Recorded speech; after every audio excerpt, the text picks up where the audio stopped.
好。焗咗個蟹先，呢個。Hello strangers, this is me, nice to meet you。咁今日咧好開心啦，我哋請到鹽叔。Hello 鹽叔。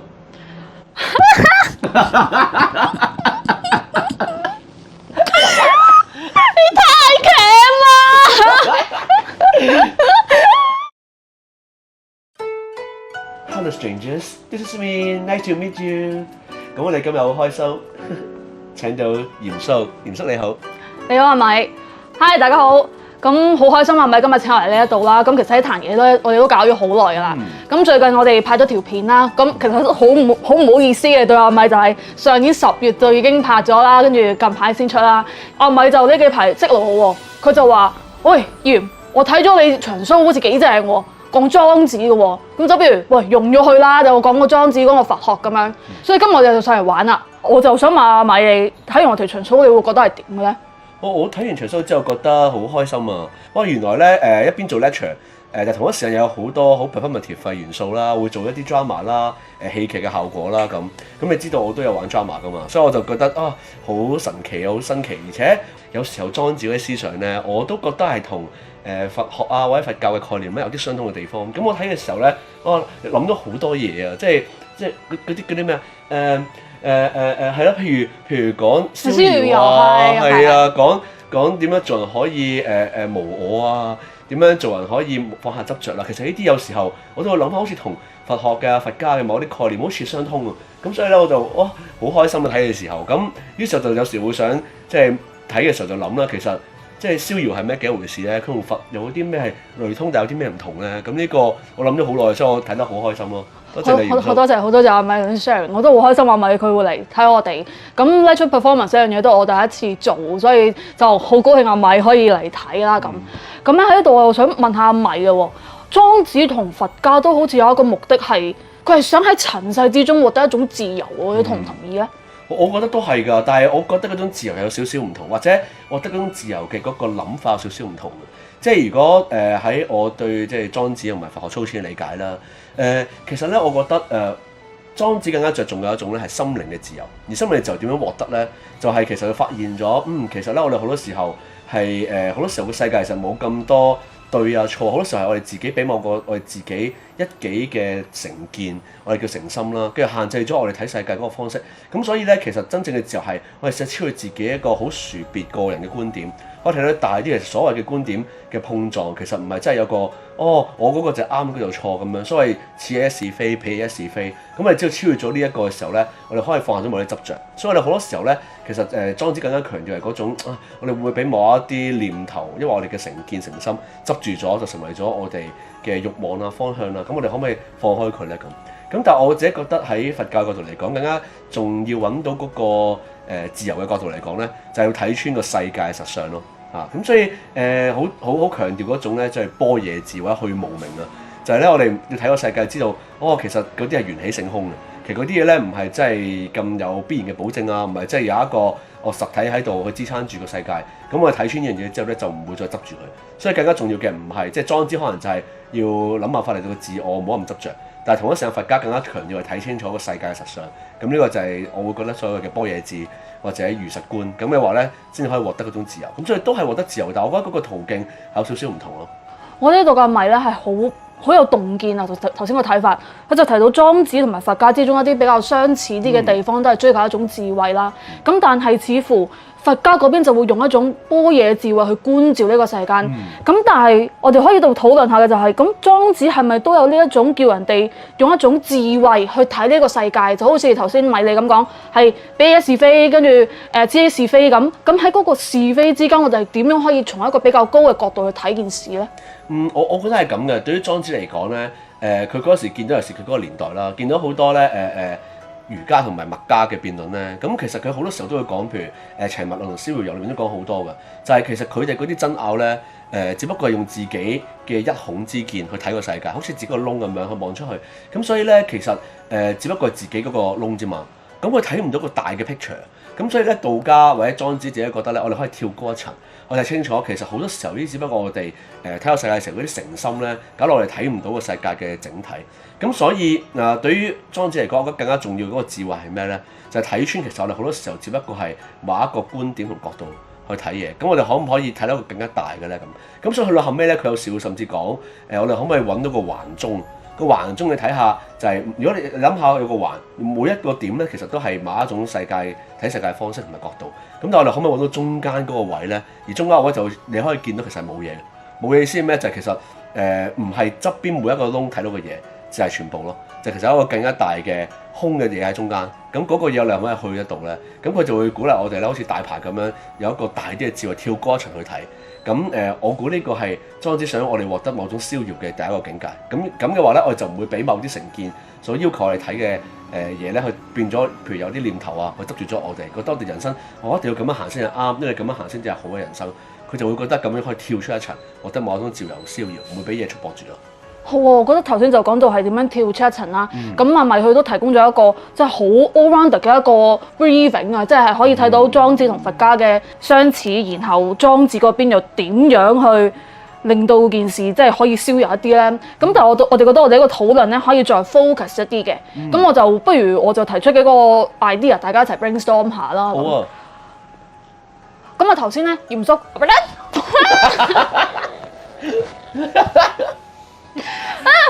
翻嚟好。咁頭先阿米就提到莊子嗰度咧，就點樣喺一個逍遙入邊取得一個自由啦。要取得自由，即係個亂世其實係比較難取得自由啦。喺莊子嘅角度，佢會覺得唔自由會點咧？又或者點解人會咁難取得呢個自由咧？我覺得阿米呢個問題好，你話嚴肅呢個問題問得好好啊。我自己會係咁睇嘅。我覺得咧，最重要講莊子好多時候咧，就要諗其實點解我點樣理解個自我啊？其實咧，對於道家嚟講咧，我覺得好多時候道家會覺得咧，自我其實係好靈巧嘅，係有一種虛靈。即係咧，我見到嚴肅你啦，喺嗰個 drama 裏邊咧，都曾經用過比喻，就個自我咧，有時候咧，對於道家嚟講咧，好似一隻杯一樣。咁其實咧，我哋嘅心靈都一樣嘅，就係咧，我哋其實可以好似杯咁裝到唔同嘢飲。但係如果我哋俾某啲嘢飲咧攻佔咗之後咧，我哋就可能咧唔能夠再話佢係一隻杯啦，因為咧嗰隻杯咧就唔能夠再裝其他嘢啦。咁所以咧喺呢個角度嚟講咧，我哋可以試下諗下我哋心靈啦。其實心靈可以好多唔同嘅可能㗎，即係譬如舉個例，如果你今日想做某件事，但係做唔到喎，咁其實我哋係咪一定要堅持喺度做嗰件事咧？咁好似一隻杯咁，其實佢只不過其中一個念頭同埋有慾望。咁嗱，莊子就唔會話你唔好有念頭，唔好慾望，你可以自由有嘅。但我哋切記就唔好俾佢攻佔咗我哋。如果攻佔咗我哋咧，就係覺得哎呀，如果做唔到死做啦，非做不可啦。咁嘅話咧，我哋就會好唔自由，好多束縛，最終會帶嚟好多痛苦。咁所以我哋更加重要嘅就係保持某一種虛靈。我哋試下，咦，好似一隻杯咁，今次飲水，下次可以飲茶。所以咧都一樣嘅。我哋做人咧，如果今次做一樣嘢 OK， 做唔到嘅話，咪試下做第二樣嘢咯。而自己整個人生都係，我哋唔需要俾某一啲咧既定嘅方向咧喺度限制咗我哋一定要做某件事。譬如我記得嚴肅你喺個 drama 裏邊咧有一個覺得好深刻嘅就係咧，你去講身份認同嘅問題係啦，即係你話咧好似其實真愛係咩嚟咧？就好似嗰個演員咁。其實我哋有時候咧個演員會俾某個角色捆綁咗嘅，即係可能我自己咧會覺得自己係某個人啦、某個職業啊、某一個身份啊，咁於是我就覺得我一定要就住個身份咧去做某啲事情，我一定係嗰個人嚟嘅，我一定要做嗰啲嘢。咁但係咁嘅話咧，就等於個演員入戲太深之後咧出唔到戲，就會俾個角色吞噬咗個演員。其實真正嘅自我就好似嗰個演員咁樣樣，佢係可以遊走於唔同嘅角色之間。咁嘅話咧，其實先更加見到我哋嗰種逍遙自在。相反啦，就如果係做唔到嘅話咧，就可能會帶嚟某啲痛苦，冇咗一個虛靈嘅自己，變咗一個實咗但係唔靈活嘅自己咯。咁當我哋於保持住呢份虛靈嘅時候，即係有時候我哋好多社會好多規則啊，或者有好多嘢係需要我哋去跟啊，去咁樣噶嘛。咁嗰份虛靈會唔會又帶嚟一種結果係大家就係追求一種虛靈，而漠視咗一啲即係譬如 social 嘅一啲規則啊，又或者係大家嘅義務道德責任咁咧？莊子其實就冇好多討論呢件嘢嘅，但係點講咧？就係、是、譬如但可能莊子更加着重嘅係我哋整個人生嘅方向咯。咁所以咧可能有時候有啲規則，譬如道德嘅責任啊、義務啊，可能我哋都係要遵守嘅。雖然莊子冇大幅咁樣討論，咁但係呢個同佢嘅諗法，我覺得係唔違反嘅。更加重要嘅係你滿足咗嗰啲規則之後，我哋個人生可以點樣行咧？有啲乜嘢會有價值咧？有啲咩有意義咧？咁我覺得喺呢度嚟講，所以就會俾一個 advice 我哋，我哋試下唔好俾一啲好具體嘅成見，或者某啲好具體嘅身份認同限制我哋試下可唔可以超越佢哋，跟住之後去遊走於唔同嘅可能之間咧？咁呢個係莊子俾嘅一個正面意見咯。我覺得阿米喺度講得好喎，佢頭先咧不斷強調嘅一點就係我哋要試下從唔同嘅觀點去理解呢個世界啦。我就想討論一下莊子所講嘅唔自由啊，即係我哋點樣去超越自己嘅一啲論點。咁其實嗰個最 foundation 嘅嘢啊，係咪就係因為有個自我喺度咧？係啊，因為咧其實可以咁樣講嘅，莊子最 foundation 嗰個位咧，當然係講緊我哋會對啲嘢咧係有是非嘅判斷咯。譬如你會判啲嘢係唔係一樣嘢，譬如你會話佢係一個蘋果定唔係一個蘋果，咁有個是同非喎，佢是一個蘋果，非一個蘋果。咁當然啦，同一時間亦都會有一個我嘅判斷啦，佢係咪我嘅一部分定佢唔係我嘅一部分？咁呢個就係有個我嘅判斷喺度。咁但係莊子更加想講就係，當有咗是非嘅判斷之後咧，我哋就下一步就會有可不可嘅判斷咯。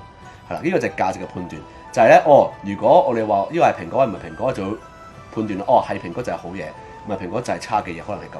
咁於是我就同一時間透過分辨佢係蘋果定唔係蘋果，再俾埋下一個判斷佢，就係咁佢係有價值啊定冇價值，我哋要定唔要就可不可啊？咁但係除咗呢個咁嘅蘋果，當然有個判斷喺度啦。但係你可以問點解我哋會有時覺得蘋果係好，唔係蘋果就唔好咧咁樣樣？咁呢個咧最終就翻到去可能有個我嘅問題啦，就係因為我哋對於是我同埋非我咧會有判斷嘅，邊啲係我，邊啲唔係我。咁有咗呢個判斷之後咧，我哋從此就會對於有啲嘢會有可不可嘅。所以咧，譬如舉個例，我知道某一啲係我之後咧，咁對我有利嘅咪就係我咯，咪就係好咯，就係可咯。對我冇利嘅就不可咯。咁於是我就會成日覺得咁我都要滿足我嘅慾望啦，我都係從我嘅觀點睇滿足我嘅觀點睇到係啱嘅嘢啦。咁但係莊子正正想講咧，呢個我嘅出現咧，自我嘅出現咧，係會引致到咧好多頭先嗰啲問題㗎。咁於是就會執着咗啦，因為呢個係我慾望嚟㗎嘛，我都要滿足佢啦咁。咁但係莊子會同一時間提醒我哋，其實係咪真係要係咁咧？我哋係咪真係一定要有一個我同非我嘅判斷咧？其實我哋覺得呢啲係我嗰啲唔係，我都只係我嘅某一個好具體嘅觀點，一個好主觀嘅觀點。從一個大啲嘅觀點睇，譬如舉個例，從個宇宙嘅觀點睇，其實你話同一張台冇分別咧，都係一啲泥嚟嘅啫嘛。所以有時莊子甚至會講咧，可以超越生死嘅。因為咧，我哋從我嘅觀點睇就覺得呢個係我嚟嘅，我哋要保存呢個我啦。咁但係從一個宇宙嘅觀點睇，其實你都不過係塵土嘅一部分嘅一種，係成個所有嘅物裏邊嘅變化裏邊嘅其中一個狀態。咁而家呢個你存在，咁之後變咗唔係你，都只係變咗另一個形態啫嘛。咁點解你要咁執着咧？咁所以莊子會要求會覺得我哋可以形成咗我之後，而呢個我嘅是非判斷，又會引致頭先嗰啲可不可嘅判斷，就於是出現咗好多唔同嘅是非爭論。咁最終就搞到我哋會執着咗啦，就唔自由。咁所以咧，我哋第一樣要做嘅嘢，可能就係我哋發現咗我哋有多個觀點睇咩叫我。其實我哋唔喺度從主觀嘅觀點睇咩叫我嘅話咧，咁其實呢個可以放棄嘅。咁如果可以放棄嘅話咧，咁其實咧我哋就好多煩惱、好多執着就可以打破。有好多嘢我都覺得莊子係可以同佛學係可以 overlap 到嘅。咁呢度咧，我其實唔係好識佛學嘅啫，但係我都可以去試下去表達我頭先對阿米嘅一啲 response 啦。咁阿米頭先就提到話，我哋有咗呢個我嘅意識嘅時候咧，就好容易對一啲嘢產生可不可啊，或者一種喜惡判斷。咁呢度咧就似乎同佛學咧就有啲相應嘅位置啦。咁頭先阿米佢提到話唯土啦，咁其實咧佛學原本都話，我哋所有眾生都係一種普遍感知嚟嘅啫，即係冇你我之分嘅，係一片可能大家係一團霧啊，又或者點樣都好，就係突然間有一下出現咗我嘅意識啊，呢種 self 嘅感覺啊。於是就意識到我喺度思考啦，就有少少好似笛卡爾嗰種我思故我在咁啦。咁於是啦，有咗我啦，咁就點啊？就見埋你啦。然後就好似頭先阿米咁講，有我有你有大家啦。咁呢個就叫學術啲嘅，我就好似我唔知係咪啦。我問一問阿米確認下係咪嗰個我相啦、人相啦、眾生相同壽者相啦。我哋有咗一個我嘅意識啦，跟住就見到晒大家嘅時候，就會有嗰個我想啲好嘅嘢俾我自己嘅心。咁其他唔好嘅嘢咧，可能就未必話想俾其他人嘅咁樣。咁但就係唔好嘅嘢都會想自己可以避免到咯。咁呢個我就覺得係一個好有趣嘅，可以同莊子嘅 overlap 嘅位咯。阿米你鹽叔你都幾熟啲佛學喎，係啊，你講得好好啊，就係嗰個我相形成啊呢個位，係啊。咁我自己覺得咧所以最終咧其實個唔同位係咩咧？就係大家睇到我相或者形成咗自我呢樣嘢之後咧，會有啲咩問題啦？咁我諗莊子比較強調就係佢引致我哋唔逍遙同埋唔自由。但係佛我覺得佢更加核心嘅就係可能去到後尾就係講緊點樣脫苦啊，離苦得樂。但係可能莊子就比較強調啲自由嗰部分，就係可以保存咗個真我咯。咁而呢個我覺得係好唔同，因為其實莊子最終咧都會覺得有一種自我咧係值得保存嘅。有啲人會覺得佛學比較出世嘅，就可能覺得我哋唔好咁投個世界，甚至可能打破埋嗰種我信嘅形成，咁連我都冇埋啦。喺呢個角度嚟講咧，咁咪似乎咁咪可以離開咗啲苦咯咁樣樣。咁但係咁嘅時候就我都冇咗噶嘛。咁但係其實莊子講到最後咧，佢當然有時會話無我啦。但嗰種無我咧，即係講緊冇一個誠心嘅嗰種我，冇一種對於咩係我嘅嗰種判斷。但係佢仍然其實有某一種我嘅保存。講咩自我咧？就嗰種虛靈嘅心靈，就係自我嘅保存。sorry。咁喺呢個角度嚟講咧，佢唔係完全講緊冇晒我嘅，就佛學好唔同。佢唔係想破晒啲我相嘅，反而咧佢係想講咧，我哋可以保持唔好要某種誠心之後嘅有嘅我，因為孔子見裏邊睇到嘅我，反而係保存嗰種可以遊走於唔同觀點之間嘅嗰種我，嗰種虛靈嘅心靈。咁所以咧佢就唔係好出世嘅。仍然係可以話咧喺世界裏邊咧，繼續生起唔同慾望嘅會喺世界裏面做唔同嘅嘢。不過你可以有個自由自在嘅觀點，唔需要夾硬要求自己一定有今日個方向去做咯。咁呢個同佛咧，我覺得係有少少唔同。所以最終佢未必係完全破晒我嘅。但係佛學我覺得比較多咧，可能係有時候要連嗰個我想都破埋，咁先至可以真係可以離苦得樂咯。咁我頭先聽阿米嘅分享咧，我會覺得莊子係比較偏向係放低自己一啲固有成見啊，而 instead of 係真係放低嗰個我啊。換個説法嚟講咧，就係我哋做人嘅時候就可以比較企一個客觀啲嘅一個角度，就唔好俾咁多主觀諗法帶走啦。咁呢度我又好想問下阿米啊，你覺得客觀同主觀係咪絕對嘅咧？又或者佢哋係咪必然嘅對立咧？其實都睇下點樣理解莊子，因為有唔同嘅學者對莊子有唔同嘅理解。有啲學者咧理解莊子嘅時候咧，會講到佢係所謂嘅相對主義或者所謂觀點主義。咁咩意思咧？就係其實係冇真係一個咧客觀嘅答案，所有嘢都只不過係相對嘅觀點與角度。咁樣話咧，其實就所有都係主觀，冇所謂客觀嘅。咁當然啦，如果咁理解嘅話咧，都有其他困難㗎。譬如會出現咗某啲可能自我推翻嘅問題啦。譬如舉個例，咁如果你話冇所謂客觀嘅話，咁你呢句話冇所謂客觀嘅呢個講法係咪客觀嘅咧？其實佢都係主觀嘅咧咁樣。咁你好難答喎。如果佢係真係主觀嘅話咧，咁其實佢都係只一個主觀嘅睇法啫。咁應該要理你咧。咁但係如果佢係客觀嘅話，咁啊至少有一樣客觀係真嘅嘢，就係冇所謂客觀嘅睇法咯咁樣。係啦。咁所以咧有時候呢個會遇到某啲困難㗎。咁所以有啲人就會理解莊子就唔係咁嘅，就會覺得咧其實莊子都會想講有所謂客觀嘅層次，可以見到啲世界勁啲嘅嘢嘅。咁譬如有啲人會理解咧，譬如有大知同小知嘅區分喺莊子裏邊。咁有啲人會理解所謂大知同小知咧，就真係有啲人可以有高啲嘅角度，就係即係譬如古之真人啦，即係嗰啲厲害啲嘅聖賢咧，就真係可以睇到咧。其實咧好多時候我哋啲爭拗咧，只不過係某啲好狹隘嘅觀點睇到嘅嘢。咁都仲有一個高級啲嘅嘢，就見到其實大部分嘅觀點只不過係見唔到嗰個客觀嘅答案而引致嘅啫。我就可以試下放棄，唔好強調自己嗰個答案咧就係唯一嘅答案。我哋試下可以睇多啲唔同嘅觀點。咁嘅話都仍然可以有一個相對客觀啲嘅嘢，咁嘅話咧就會有個都叫絕對啲嘅答案喺度。咁於是但係點理解莊子咧？呢個係從來都係千古嘅疑難嚟㗎。咁所以咧都未必有一個好確實嘅答案咯。我覺得莊子其實佢係講一種我哋唔需要咁二元對立去睇一件事咯，即係好似頭先阿米咁分享，好多時候都會有好多人會覺得啦會覺得莊子就係你完全地想去 achieve 一種絕對嘅客觀，跟住從一個好高嘅態度去睇呢個世界。但我自己就覺得，佢未必係需要一種係絕對嘅存在啊，係有一種程度之分啊。咁我覺得莊子就可能係想喺嗰個逐步可以明到，即係嗰個明嘅意思就係莊子入邊則莫若以明嘅嗰一個明啊。去透過呢個過程，去慢慢塑造呢一個人係可以本身好 stuck into 你自己個 own thought 嘅，然後就慢慢拉翻起，做到一種相對嘅客觀咯。米你點睇啊？我估嚴肅呢個講法，我估帶入咗一個新嘅討論，就係咧，我可能會想引入一個新嘅區分，就係咧其實頭先我講話，唔同嘅學者會對莊子有唔同嘅理解啦。咁其實講緊嘅係究竟客觀上面有冇嗰個客觀嘅絕對答案咧？咁呢個問題可能唔同學者有唔同嘅詮釋嘅對莊子。但我覺得無論客觀事實上嘅世界有冇嗰個絕對答案都好啦。咁呢個位就係我覺得莊子俾咗好大嘅洞見我哋啊！就算有個客觀答案喺度都好，你點知係嚴肅另一個係客觀答案啦，定係我自己阿米睇緊呢個係客觀答案咧？你唔會知嘅。咁所以我哋要做嘅嘢係咩咧？就可能係盡量睇到啲唔同嘅觀點嘅嘢，想逼近個客觀答案，但係都唔好覺得某一個答案就已經係絕對嘅。咁所以咧，無論事實上有冇客觀答案都好啦，起碼我哋嘅做人上邊咧就留有一個空間啊，就係我哋叫知識論啦，就係我哋獲得知識上面，我哋永遠唔確定自己係唔係，就算世界上面就真係咁。咁我哋會喺呢個角度嚟講咧，佢俾咗一個好大嘅洞見我哋，就係試下做人可以睇到啲唔同觀點，好似阿米好似頭先嚴叔咁樣講啦，就係我哋唔好覺得啲嘢係非黑即白嘅，就係我係啱，人哋係錯，或者人哋就係啱，我係錯。咁喺呢個角度嚟講咧，都係打破咗個二元嘅對立。咁我哋講二元對立之前咧，其實你要有二元，你都必須要有樣嘢喺兩邊去俾我哋討論噶嘛。咁我就可以稱之為嗰個叫做明啦。咁莊子咧，又或者係其他嘅中國學者咧，其實佢都提出過明呢個概念，或者證明呢個概念。咁莊子入邊咧，其實係有提過一個概念係明止於實，義徹於色啊。咁佢其實係乜嘢嘅講法咧？就係你明止於實啦，即係就頭先阿米你咁講個實情或者嗰個實相佢喺度，你俾咗個明佢咧，就會將我哋睇到嘅嘢啊，由嗰個實相分離咗啊。莊子入邊有個大家都可能知道嘅 example 就係海鳥啦。咁嗰個故事就係話，魯國咧就突然間飛咗一隻好靚嘅雀仔嚟喎。咁嗰啲魯國嘅諸侯咧，佢就覺得哇，咁就一定要用一個貴賓嘅方式去招待呢隻雀仔。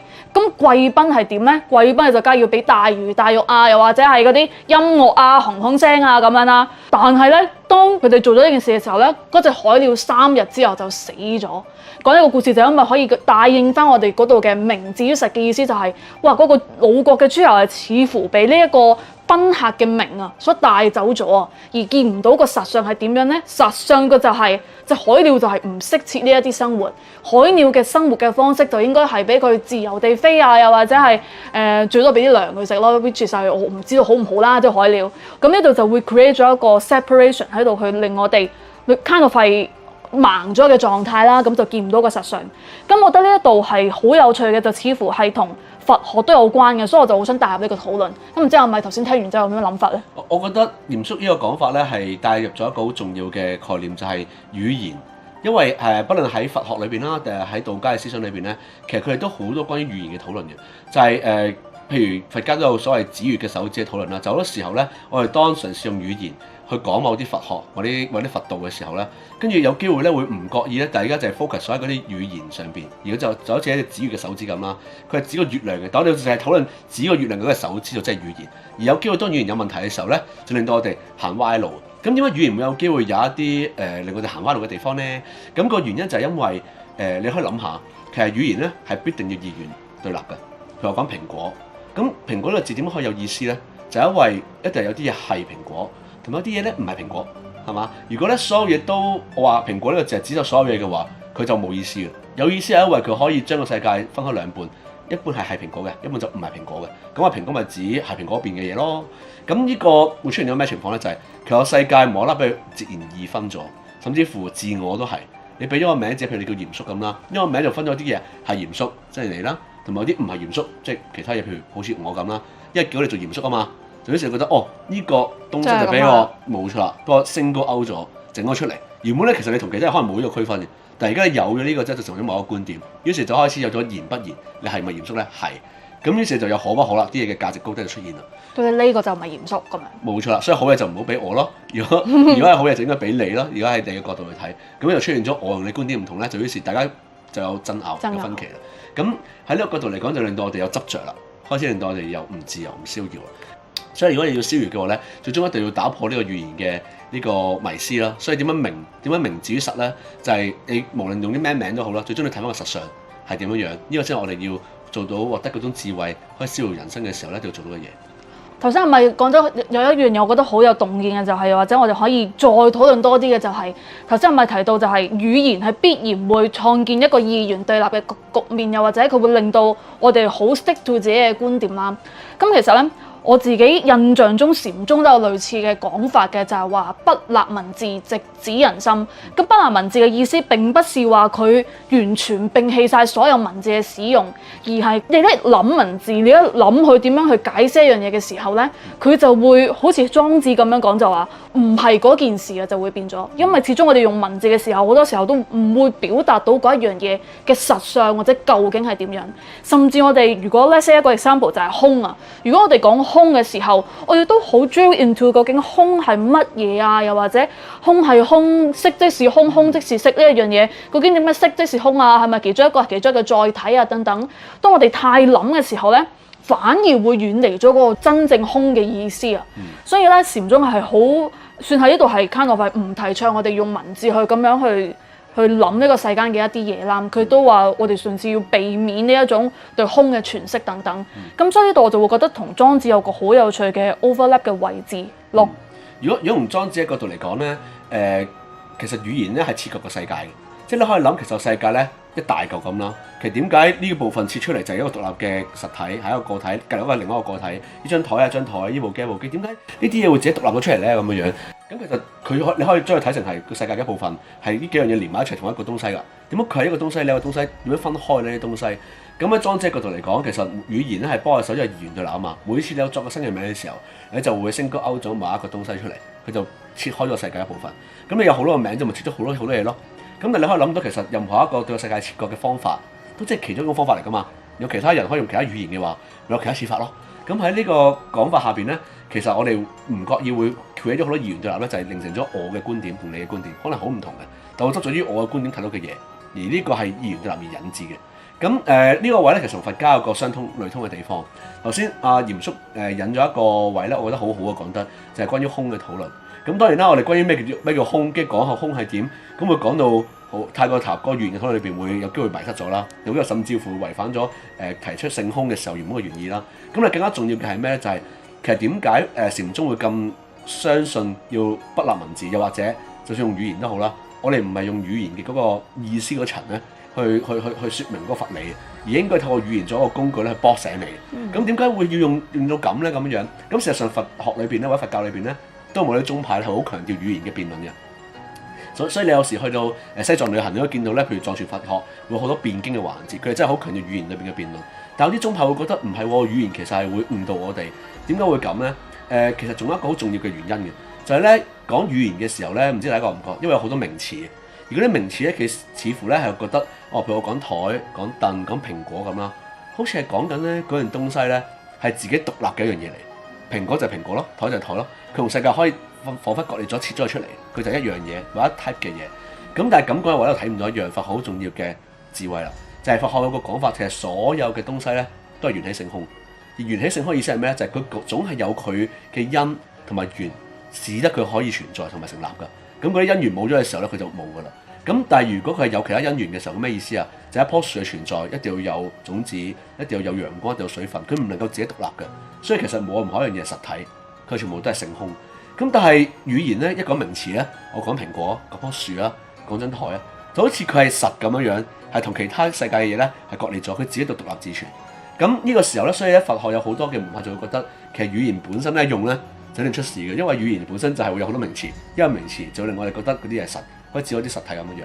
但明明唔係噶嘛，其實世界全部都係互相 interconnected， 互相關事，互相大家每一樣事物都係大家嘅因緣，最終即成一個大網，大家使一成個大網一齊齊心協力，即係使一樣嘢咧係可以成立㗎。咁所以咧有時會咁樣理解啊。如果你討論咧，即係譬如好似中觀咁樣都會咁講嘅，你強調空啊，強調呢啲嘢嘅時候咧，你講到個空咧，因為你都用一個語言裏面嘅名詞叫做空啦去講佢。你一話啲空係空嘅時候咧，咁就變咗，咁係空係個實咗咯。因為你好似勾咗世界裏邊一樣嘢，佢叫空咁樣樣，呢個就某種性嚟，係空啊咁樣樣。但係咧咁樣講嘅時候咧，就無啦啦有個隱含實嘅意思。咁所以咧，點解禪宗會去到最後咧，走到最後深咧，佛學嘅其中一個最後嘅門派，去強調其實之前咁多門派都唔得嘅，因為佢哋只要一強調或者依傳太多去講去用語言去講佛理嘅時候咧，最終你要落翻去語言嘅嗰個預設度，就啲嘢會實嘅。所以咧，反而喺禪宗嚟講就係不立文字，我係用語言只係做一個工具。但係你唔好困喺語言嘅迷宮裏邊，反而先有機會咧可以成功咧嚟到你突破到，真係感受到，即係明白到睇到個性空理嘅佛理，而唔係就係執著於語言，因為你一用語言咧，就重新 commit 翻咧，原來咧呢嘢係會實嘅呢個問題咯。